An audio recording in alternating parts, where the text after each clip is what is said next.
V dnešním videu si ukážeme, jak správně zprovoznit virtuální lab pro RMNUX na MacBooku s čipem řady Apple Silicon M1, M2, M3 a novější. Pokud se o to už někdo z vás pokoušel, pravděpodobně jste narazili na zásadní zádrhel architekturu. Nové MacBooky běží na architektuře ARM, zatímco RMNUX je nativně postavený pro systémy x64. Pokud byste se pokusili RMNUX spustit přímo, váš Mac by musel celou x64 architekturu emulovat. A emulace na jiné architektuře zkrátka znamená výrazný pokles výkonu, systém je pomalý, seká se a pro náročnější analýzu je v praxi téměř nepoužitelný. Proto na to použijeme nativní virtualizaci. Postup je jednoduchý, první jako základ stáhneme Ubuntu Desktop ve verzi pro ARM, tedy přesně pro architekturu našeho Macu. Tím získáme bleskově rychlou a plynulou virtuálku. Přímo v tomto prostředí pak spustíme RMNUX v Docker kontejneru. Díky tomuto se vyhneme emulaci celého operačního systému a získáme plně funkční, rychlý a stabilní lab přímo pro Apple Silicon. Dobře, jdeme na to. Přejdeme na oficiální stránky Ubuntu, odkud si stáhneme Ubuntu Desktop. Vybereme architekturu ARM64 bit.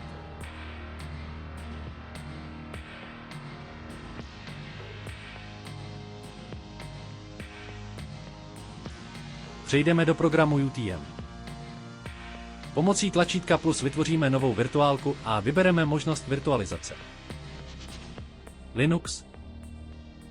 V okně nastavení UTM po výběru Linux uvidíš pole Boot ISO Image. Připoj naši staženou Ubuntu Image.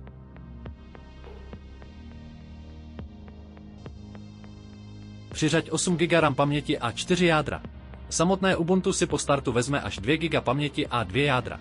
Ten zbytek bude alokován pro spouštění Dockeru a pro provádění samotných analýz RMNUX.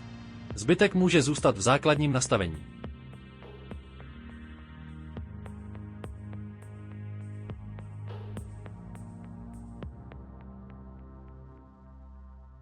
Pustíme virtuálku.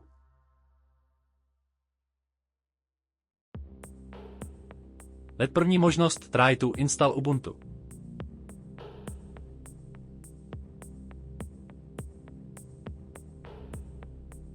Následně se proklikáme instalací. Možné vše nechat v defaultním nastavením.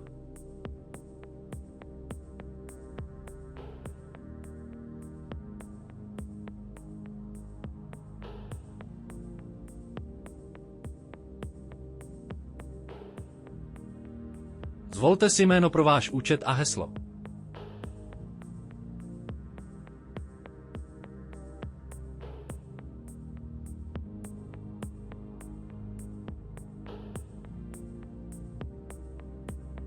Video urychlíme.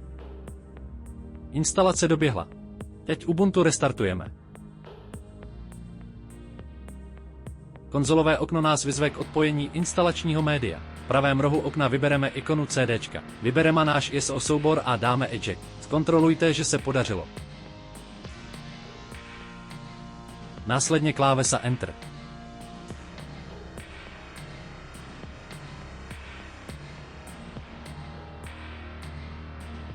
Přihlašte se svým heslem.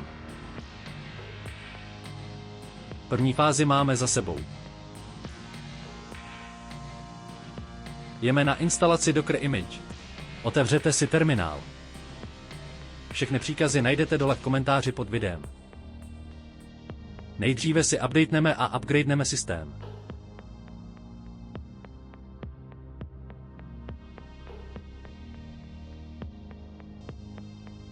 Nainstalujeme 4 základní systémové nástroje, které umožňují bezpečně stahovat softwarové balíčky a přidávat nové repozitáře přes HTTPS. apt Transport HTTPS. Umožňuje stahovat software přes zabezpečený protokol HTTPS. CA Certificates nainstaluje a aktualizuje důvěryhodné bezpečnostní certifikáty. Díky nim tvůj systém pozná, že server, ze kterého stahuješ software, v našem případě Docker, je skutečně ten, za který se vydává a že spojení nikdo neodposlouchává ani nemění. Software Properties.com přidává užitečné skripty a příkazy pro správu repozitářů.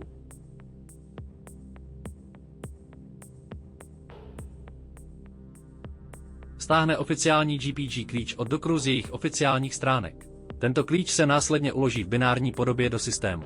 Až budeš později spouštět apt install Docker CE, Ubuntu zkontroluje tento klíč a ověří, že stahovaný Docker nikdo cestou po síti nepodvrhl ani neupravil.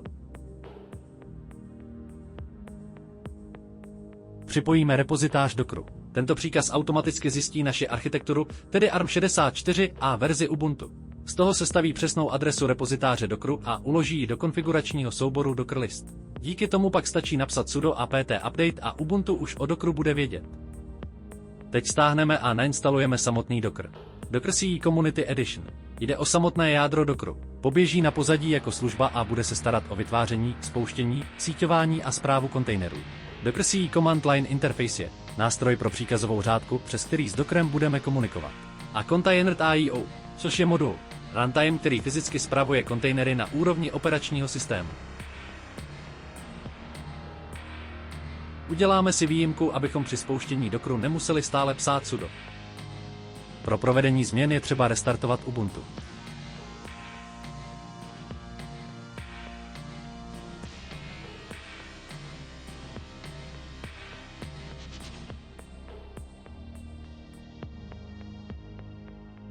Tímto příkazem spustíme Docker RM Nux s vydefinovanou architekturou x64.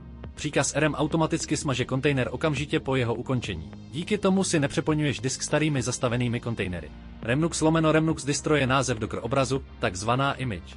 Docker si ho automaticky stáhne z Docker Hubu. Příkaz spustíme znovu.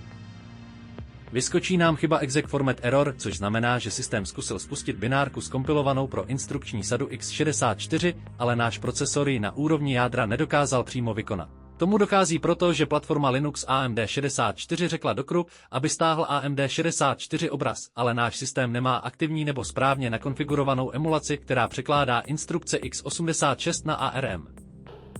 Pojďme to opravit. Tento příkaz vynechte. Jde jen o kontrolu. Tento příkaz je potřebný. Tento příkaz do našeho Linuxového jádra nainstaluje emulátor, konkrétně rozhraní QEMU. Funguje to jako překladač v reálném čase. Naučí náš ARM procesor překládat cizí x64 instrukce takzvaně za chodu. Již můžeme spustit samotný Docker. Vidíme, že jsme uvnitř Dockeru s nástrojem Remnux.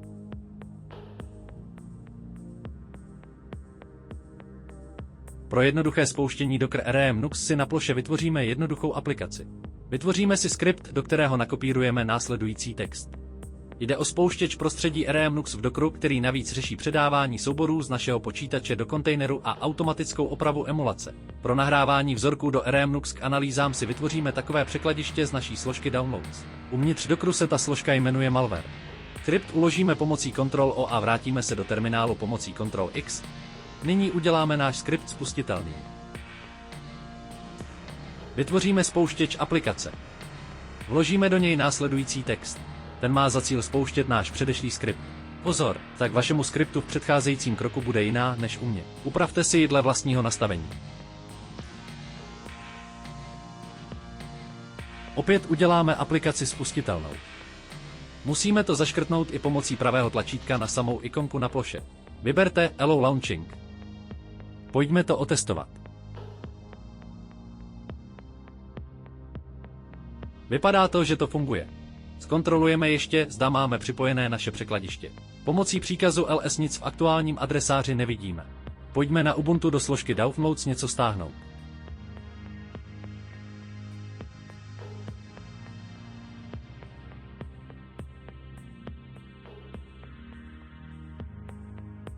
Po zopakování příkazu ls již daný soubor vidíme.